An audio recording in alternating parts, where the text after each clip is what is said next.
Howdy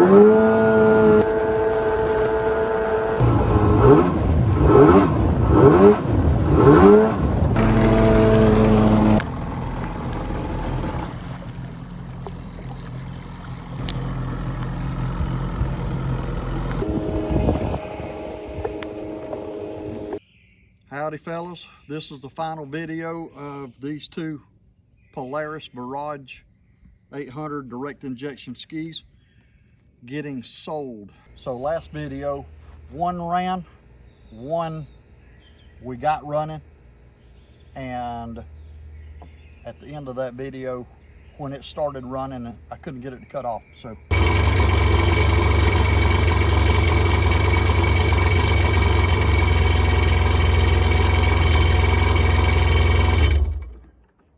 it would not shut off. I gotta get a new start-stop module on it. That's where that video left off. And so since then I found out that the computer was not good on the other one that I had running at first when I first bought them. So this ski had to have the computer rebuilt, and $600 later, it is rebuilt. Darren Weiss does a great job at Lakeside Tech working on these. He's the only person in the world that I know of that can work on these EMMs out of the direct injection skis. I did have to repair the TPS on this one, and I was having, I had the other one running great. I had this one was just not running right. It was skipping.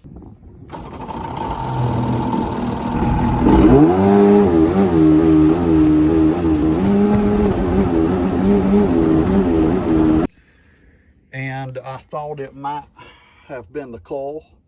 So I put another coil on it. I put two different plug wires on it, and I still had some skip. And this cylinder was skipping. And so I took both plugs out and turned it over. Both plugs were firing great, strong spark. I put them in, and this cylinder skipped. Matter of fact, it didn't even skip. It just didn't even fire off until you got it up to certain RPM, and then it would just cut on and cut in and cut out.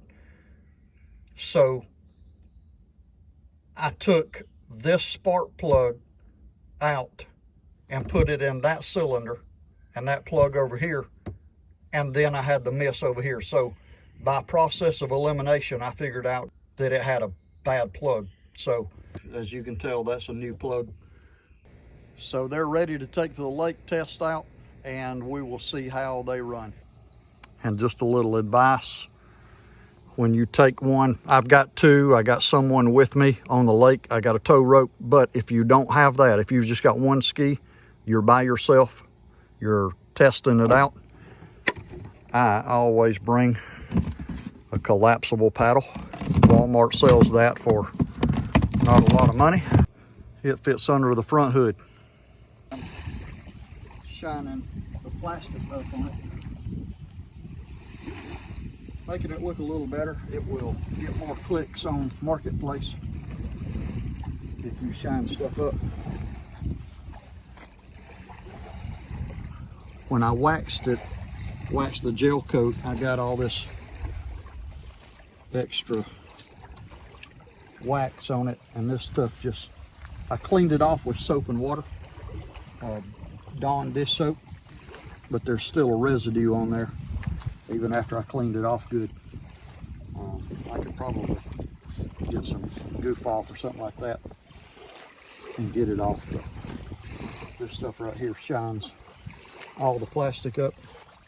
It just makes it look a lot better, makes it pop on a picture. This is Birmingham's Best, Beham's Best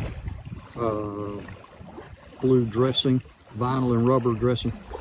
You can get different kinds of it at auto parts places, but it just makes plastic and rubber shine. Making stuff like this look good makes a difference in the eyes of a potential buyer for sure. gets more clicks on Marketplace as well. So it is definitely worth the time to do it. We took these for a ride today and they ran well. The man holding the camera at the moment. Why don't we turn this thing around? Get it.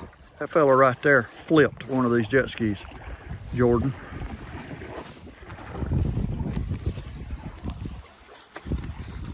And then didn't read the sticker and flip it the right way. Let's see if you can get a. Yeah, here you go. Riding capsized boat. Arrow. Of course, when it's upside down in the water and you're floating, you're supposed to see that sticker and flip it the right way. But did Jordan see the sticker? No, he didn't. Look at that. Look at that thing shine. Of course, a squirrel has gnawed on some plastic on that one, but anyway, looks a lot better. As soon as the trailer tires dry, I'm gonna hit them with it.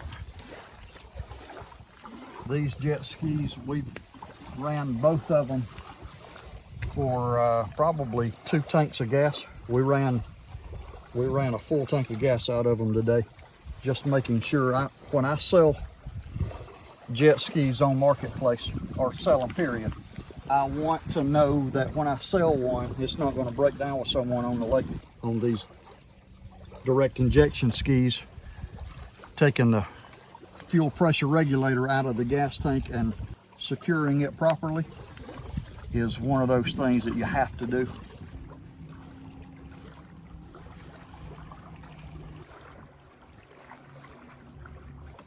Look at that shine. Yeah, buddy. Look at that. So I still need to change the seat covers. I'm probably just gonna do both skis. I've already polished the gel coat on both of them. Wet sanded some of it. Some of it needed wet sanding. Some of it didn't. Some of it just polished out. That makes it look a lot better. I think I need to do the sponson on this side. Did you know what that thing is called? Now you do.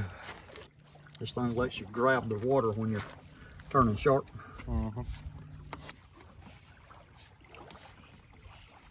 at that. Makes a world of difference. Now don't put it on the handles because it would hinder the grip a little bit. Okay, that'll do it.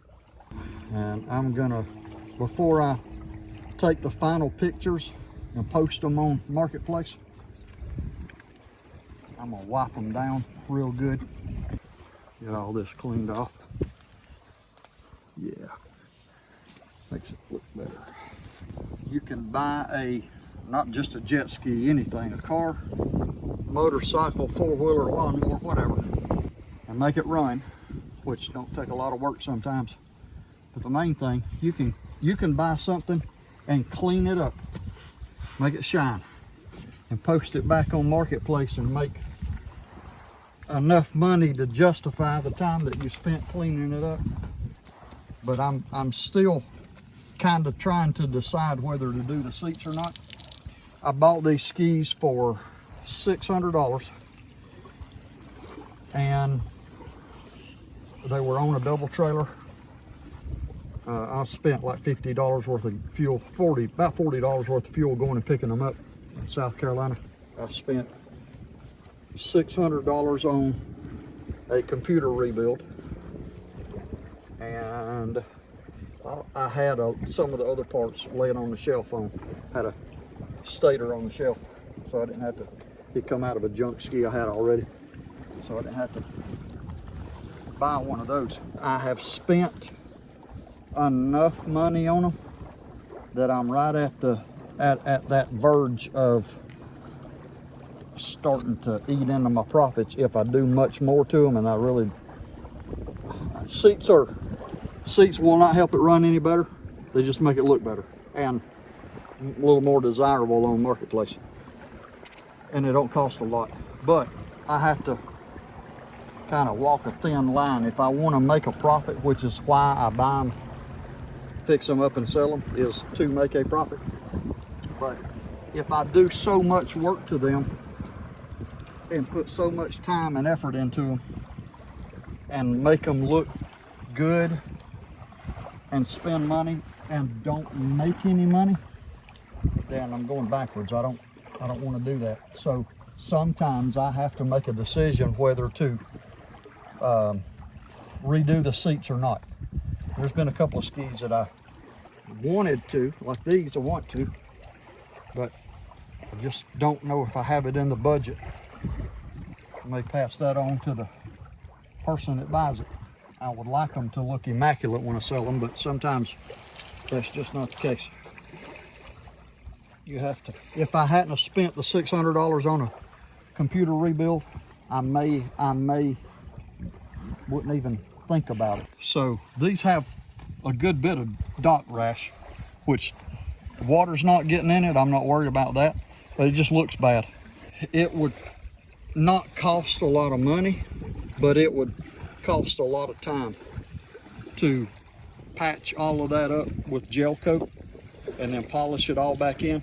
I did do, there's a spot right here I did that was pretty bad, and then a spot right here that I did was pretty bad. I'm gonna polish those out. But so I did some gel coat work that was real deep, but I'm not gonna do that because if I spend, I could do this. I could patch all of this up, buff this out. I could replace the seat covers and a few more minor things I could put. So I could do the carpet right here. But if I end up doing all of that work to it, I will never get that money back out of it. So you gotta figure out where that line is where you cut too much into your profits. The dock rash, it may not look good, but it's not gonna affect the performance of the skis. And I'm just gonna, I can't spend all of my time doing that kind of stuff. I'll never make that money back. So I have decided that dock rash is not one of those things that I'm concerned about repairing. If these were, you know, very, very expensive skis and I was making, you know, I was selling them for $15,000, something like that, then it might be worth working on the gel coat, but these are not. So, all right.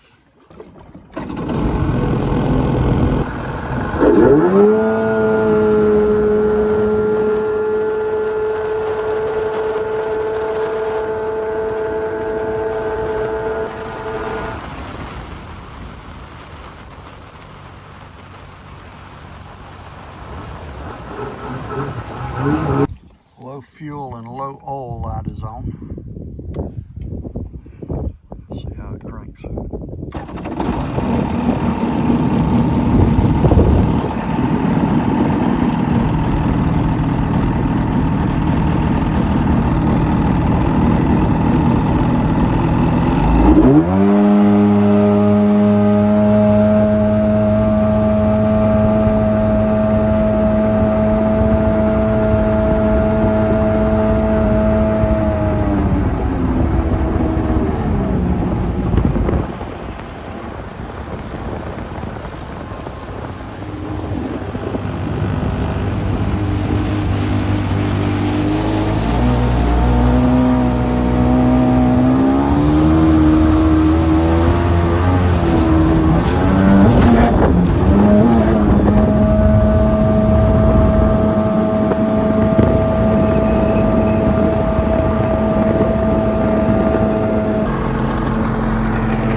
They're cleaned up, ready to put on marketplace.